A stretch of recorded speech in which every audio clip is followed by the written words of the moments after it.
But do you want to kick off your brown bag on what did you call it? Keys to a successful raid. Okay, keys to a successful raid, a little bit of project management. Quick introduction. This is ECWireless, one of the lead cleric slash monks slash level heads in RaidGuild.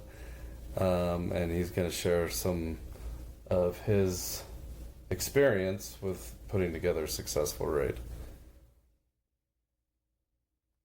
And we are recording and good to go whenever you want to start. Okay, I've got slides here.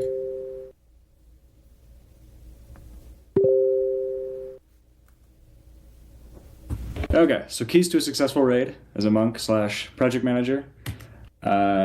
Myself, you all that already know this, should I just do it for the recording? Yeah, so out of college, basically started my post-college career managing a media studio, and then through that work was fiddling with the website for the studio and doing very small website gigs here and there. After a while, eventually was hired to just redo the entire website, which was like a commerce site. So I ended up doing that, and then the person who hired me to do that also gave me jobs elsewhere, and it kind of kicked off my contracting journey with web development. And at the same time, also was finding out about Web3 stuff, was really into DAO stuff in particular, so I started contributing to Aragon, and then through Aragon found RaidGuild, and through RaidGuild have pretty much found like everything else. So I've done tons of RaidGuild raids. Through that, ended up working with people in RaidGuild to build an MVP for a project called Rigor, which was a home construction lending project. And so I helped build the MVP for that. They raised money eventually on that MVP and was head of product on that for a little bit. And since that company has gone under, which was a couple years ago, have stuck with RaidGuild stuff since then. I think I've done like 20 to 30 raids, have monked slash project managed between like 10 and 20, something like that. So this entire talk is going to be mainly focused. I think the emphasis is going to be on like the teams that are involved in raids and how a lot of things are dependent on that. And in the spirit of that, would just reference some of my favorite raids and people that I actually maybe for the sake of time we'll skip that, but heavy emphasis is going to be on teams for successful raids, like the people that are involved. So the three pillars of this that I worked out is scope, team, and pace. And a lot of this is going to be kind of bullet points, loose-ish thoughts for three things. So can jump in anywhere and just like ask anything in particular at any point. So the first main pillar for project managing is determining the scope of the project. So the first thing you need to recognize when you are project managing is knowing that you're ultimately responsible for the quality of the build. So the quality of the build buck stops with you. You own the scope, and you have to be very aware of what your core competencies are and not taking on something that could go well beyond those core competencies. A lot of the things in here also are in relationship to a cleric slash account manager. So when you join a raid, you do it in partnership with a cleric. And so with that in mind, you need to be honest about your core competencies with that cleric, because they are the people who are ultimately responsible for the entire project to the client. So you end up making them look bad by not recognizing, I guess, the main skill sets that you have in a project. So once you begin a project, the first thing that I think is absolutely necessary is actually writing out what you think the project is. So don't just, usually a project will come in with what they want the project to, like with a description of what the project in their mind is, and what they think should happen with it. I think it's a really good exercise before you delve into it at all to actually write out what you think the project is in your own words, and then begin and the client based on that. And then once you have good clarity around that, you start on the actual scope. One important thing to keep in mind as you're scoping is that a project will never shrink. So you want to begin with it as tight as possible. So find the boundaries, draw the boundaries, and then redraw them so the lines are super thick. And the boundaries that you're drawing should depend ultimately on what the client's goal is for that particular thing, whether or not it's getting a certain number of users, whether or not it's raising money with it. You should know what the client's goals are and use that to determine like what things should get cut out, because you're going to have to cut out something that the client wants. And in fact, maybe it's worth mentioning whether or not the client totally is aware of this. They're hiring you because you have experience in letting them know what they should cut out. So even if they're excited about stuff, it's your job to let them know, I know you're excited about this. This isn't the time to do it, given that this is your goal. And also just be aware that even when you draw these thick boundaries, things are still going to leak beyond the boundaries. So projects never shrink. Then you want to break things out into stacks, tools, and timelines as best as possible. Don't be too strict on this, which I'll get into in the next slide. Write things out yourself and make sure that everything that you're writing out, you can personally justify. So you don't want to have a thing in a scope that if someone asks you about it, you don't know why you put it there.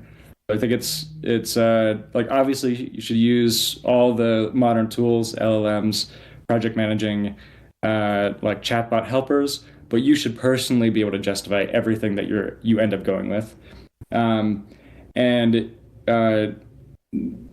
I think above all the three pillars, this is the most important pillar. And I wrote out here that the most important job as a monk, I think, is not just creating the scope and the timeline, but ultimately it's you having the most context of what is being built on the entire team.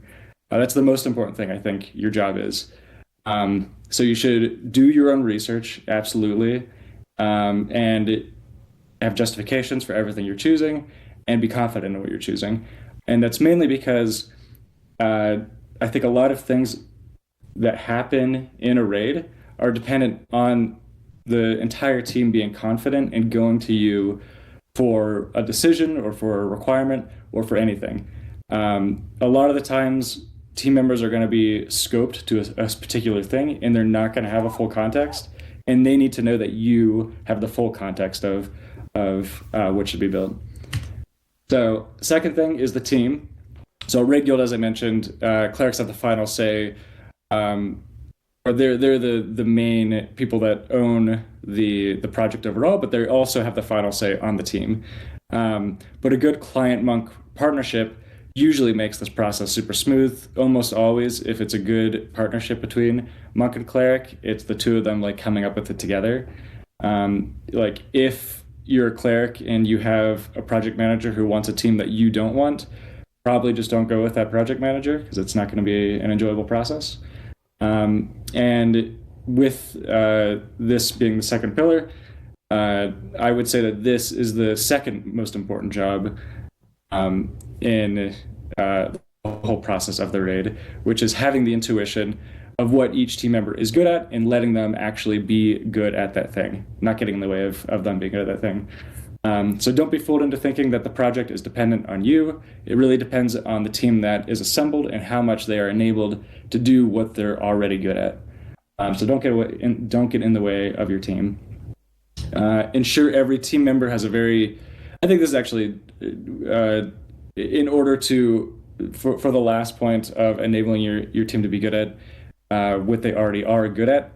I think the way that you do that is ensuring all team members have a super clear idea of what their role actually is where the boundaries are between what they're doing and what other people on the team are doing, and what their ultimate requirements are.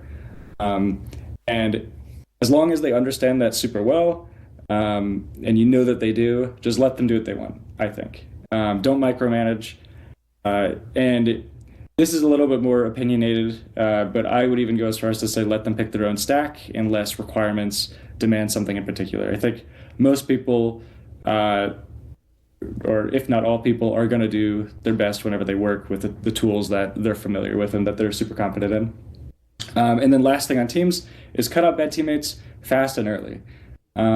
If there's red flags with someone that you haven't worked with before, it's generally not going to get better unless you have some sort of intuition that they're early on something and they can get better at something. If someone is bringing like some kind of toxic dynamic, or if they have totally misled what they are good at, then I think that's something you have to deal with like as early as possible. And the last pillar, pace. So your third most important job, I think, is setting the pace for the entire project. Ensure your timelines are totally justified at the beginning, but also be super agile when there are blockers, which there are guaranteed to be plenty of blockers in every raid. And the way you do this is by listening super carefully to your team. So part of this is also meeting regularly. I think it's pretty much impossible to have a successful raid unless you have some day that you're always coming together to talk about stuff. Even if you're talking about stuff async and you've got, dashboards where everyone is updating on that dashboard, and you've got a super clear idea of what everyone's doing. There's something about a meeting that lets things get aired that are super important that just don't get aired async. So I think that's like an absolutely necessary thing that has to happen. And during that meeting, let there be silences, because people tend to bring up stuff that they're maybe nervous about bringing up or that they don't think is important, but actually is important whenever there are silences. And don't talk the whole time. Let other people talk after you've set the agenda. And acknowledge what gets completed. I think it's best doing it during these intervals, like actually bring up who completed what kind of stage we're at, and give people a feeling of actual movement and building towards something the entire time. And finally, ensure everyone knows each other's schedules. This one, I think actually might be one of the more important things. I think like it's super frustrating whenever people don't show up to meetings. If the regular meeting that you have actually doesn't work for that many people and they're always struggling to get to these meetings, then just change it to be a time whenever everyone can come. Make sure that people know whenever you're not going to be available, because if you're the one setting the pace and you're not available to respond to someone, that does end up blocking stuff. So if you're not available, designate someone to have questions go to, or at least just tell people when you're going to be available again. Just make sure everyone is aware of whenever everyone else is able to communicate, isn't going to be working, and whatnot. Because I think it overall, I think makes people I guess build around each other. So they time stuff based on how they feel other people are going to be working off of what they're building. So if people know when other people are going to be doing stuff, they're basically going to be working towards that other timeline in relation to it. So in conclusion, ensure you have enough context to make your team confident, know your team, and then trust them or just scrap them. Be strict with your schedule, but listen carefully and adapt when you need to. And also want to say that project management is not about you personally being technical. You can definitely be a project manager without being technical, but it is about having an intuition about technical people and developing that intuition. So yeah, you don't have to be technical, but you do need to understand technical people. And when they say one thing, you need to understand what they actually mean. You need to understand when they're exaggerating something or valuing their skill set, or whenever they're totally not giving a proper timeline for when something should be done, as developers love to do. And again, everything comes down to the team, so choose it wisely. With and that's the end. so with so when you're getting into setting the pace and building the team, is there any tools or process you use around the estimation or setting up tasks or anything like that? I've tried asking people like what they prefer, like what they're like. I used to have a thing where I would like, well, I guess separating the cost of stuff, like payout stuff, from the timeline stuff, and like Kanban board type tasks. Used to ask just like what people's preferences are. I might continue doing that, but like almost everyone actually likes whenever you, as long as you are actually actually have accurate context and understanding of the project. Most people actually like whenever you break out all the little tasks in detail and set the timelines and whatnot. Like I don't know, it's kind of one of those things where more constraints like enable more freedom to some extent as developer. And then with the coming up with estimates, I've also done different things for that, where like we'll try to find a team and then get individual quotes from each person, which works sometimes. Recently, have tried actually just like doing the entire estimate separately, and then basically said like these are the deliverables and this is the pay package attached to it. Does it work for you? And then just going with that, and then also having room for people to like flag, hey, I've actually gone way over this or way under this in the process. I sort of like I kind of like that second version better, where you come up with the pay package and the deliverables, and then just like leave room for the flagging. So far I'm liking that more, but I've usually done one of the two.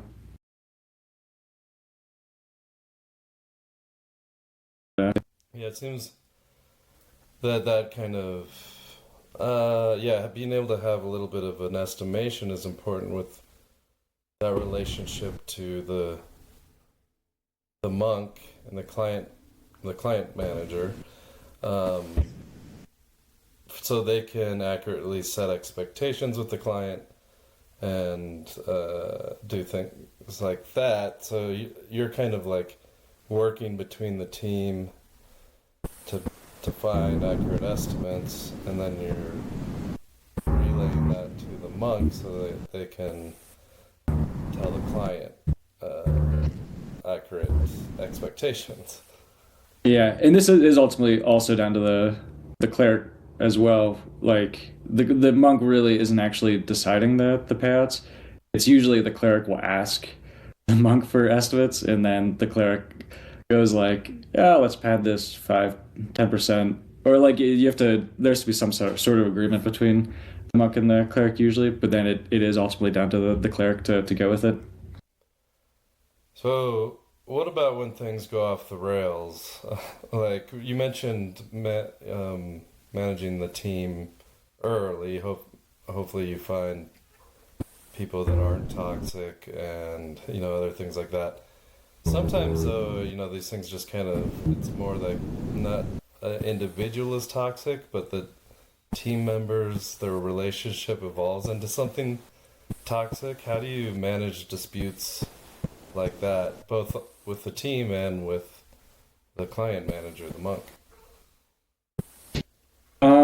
I think the only things that I've never had an actual like blow up of this kind of thing, but I think what helps avoid it is having those role boundaries set ahead of time. Like I have had instances where like certain decisions should be made. Like say there are two like front end devs. I think you do need to define for those front end devs who's making certain calls between them. So if there's a dispute, they already know who's making that call.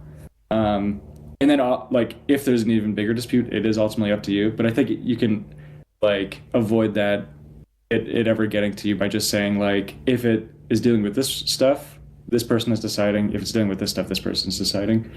Like if it's a design thing, then it's on person A. If it's a tool set decision or a framework decision, then it's on person B to decide that. And So I think just like setting it up front, like defining that up front, just avoids it for the yeah, most that part. makes sense.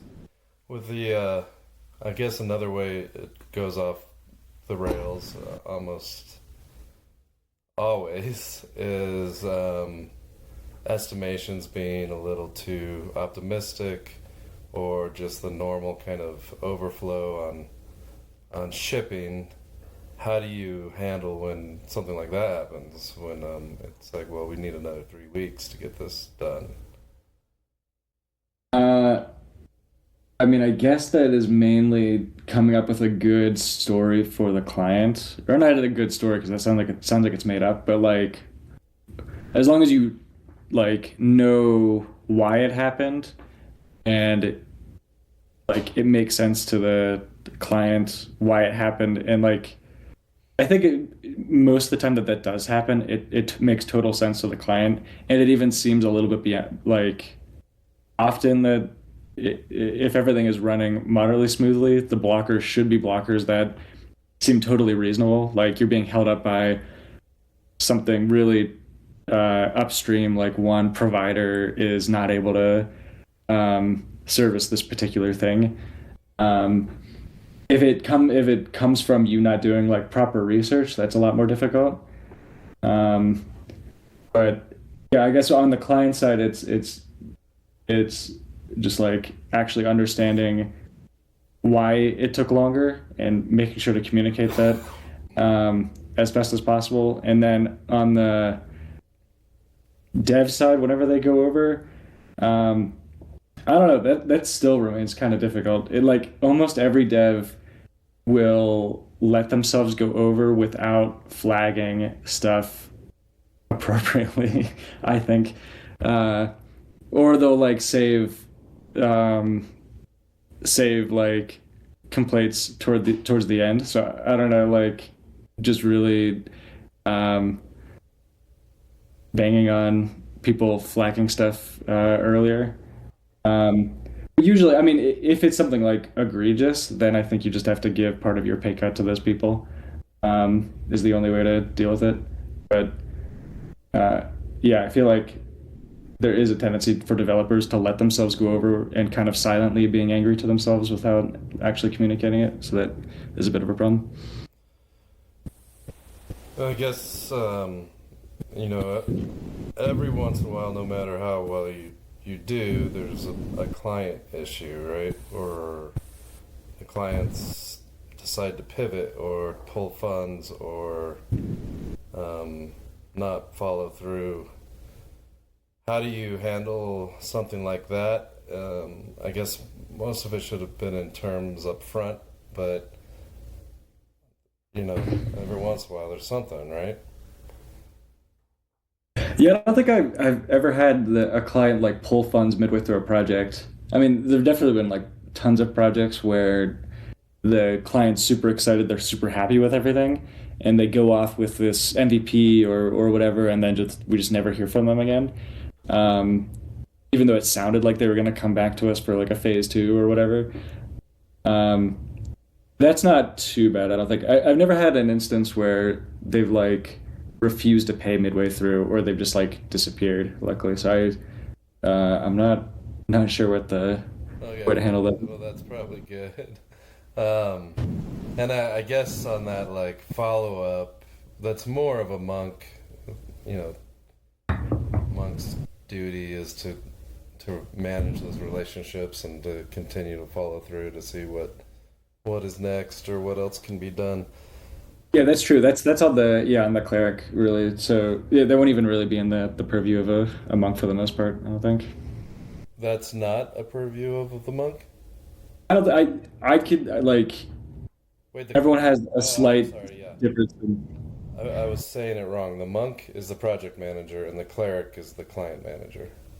Yeah, I think all money related things, especially like all kind of interactions with the client, particularly money wise, is like I think fully in the purview of the cleric rather than the monk.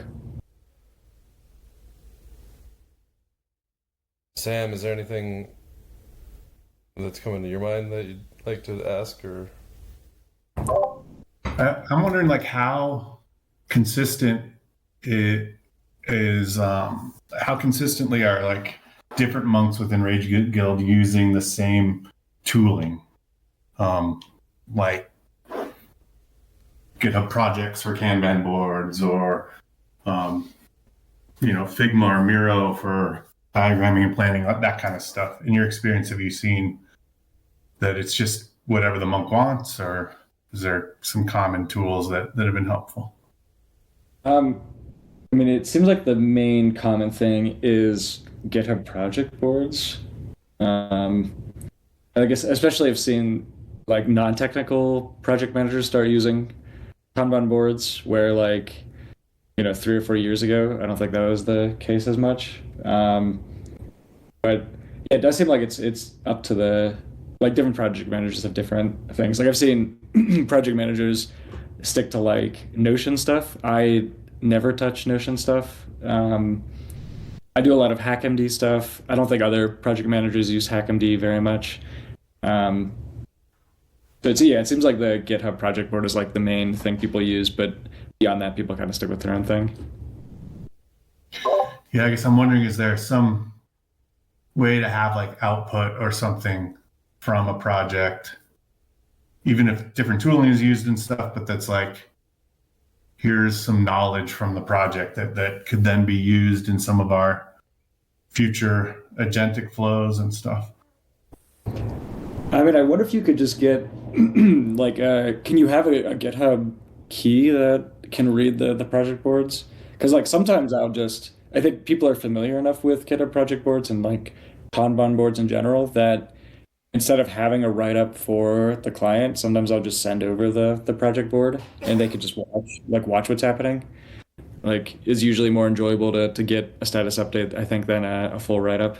But for an agent, um, I don't know. I imagine you could have an API key that allows an agent to read that.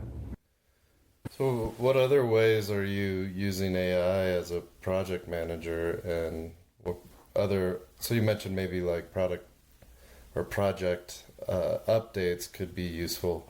What other kind of agentic workflows might be useful? Notifications, or I don't know.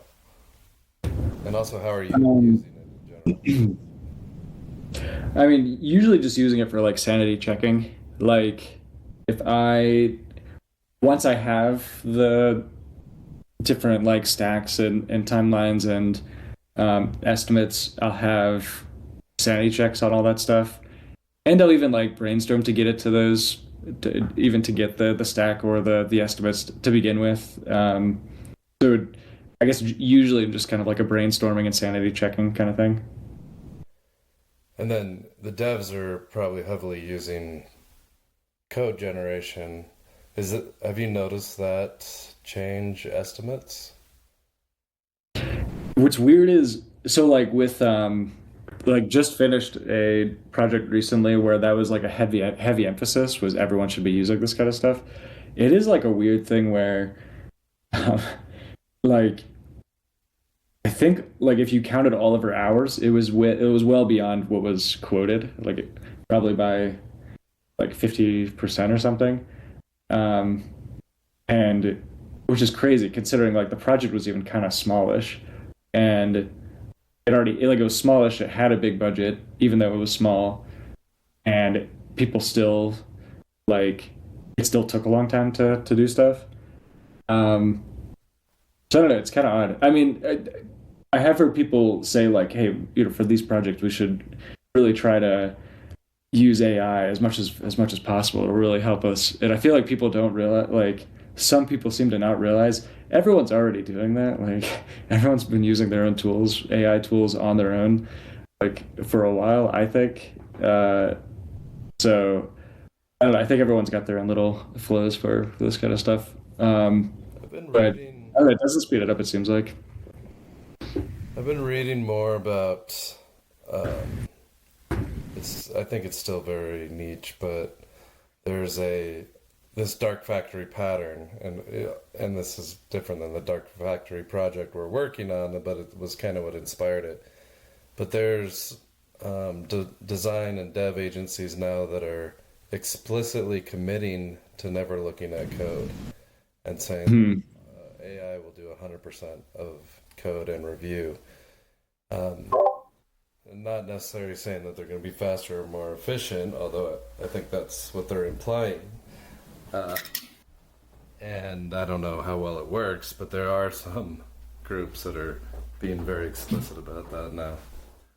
Are they just challenging themselves, or is it like a stunt? Or do you think that, is there like a thesis that if the humans don't intervene and fuck up the code that the machines are writing, the machines will do it better? I think there is a thesis to that, and something to that. When you, especially with the newer models, it's kind of like if you pull the humans out of it, so they're not mucking around.